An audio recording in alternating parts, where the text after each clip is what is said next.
Mi porto hopi breve den mi discurso den a primeira tanda e a segunda tanda e acabamos de elaborar riba praticamente todas as moções.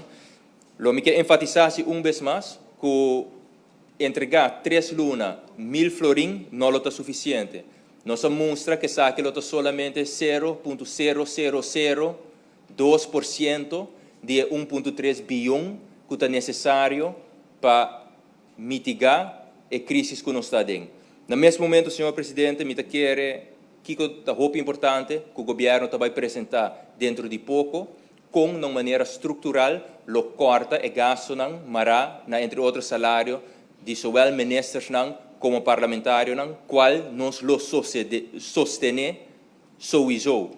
No mesmo momento, o primeiro-ministro indica que o qual lo vai estar suma total na rebao, lo está muito mais que simplesmente 1000 florin. Esse aqui é motivo também de que nós não lo por sostener a moção aqui.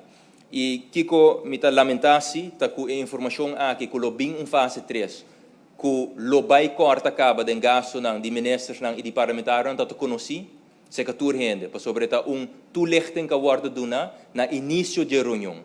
E pensei nós está queda stress riba hecho que ora bota de crise, nota é plataforma nem é momento para praticar política populista. E esse aqui é o motivo de que minha pessoa não lo sostener moção número 1 e para o que está moção número 2, senhor presidente, e acaba me querer ministros a elaborar o ponto aqui e a moção aqui, por motivo é entre outros, não lo por conta que me sustém, mas também mirando que como fração nós recebi informação extensa de FCCA para o que está é tópico específico aqui e uma pessoa que aplicar segundo a regra vigente na FCCA como a tweede hoofdhuurder por worden sacar fora de casa, senhor presidente. Que a apelação na turta, passivo de caso assim aqui, vai FCCA mesora e percurar para inscrever como a tweede hoofdhuurder. Mas dank.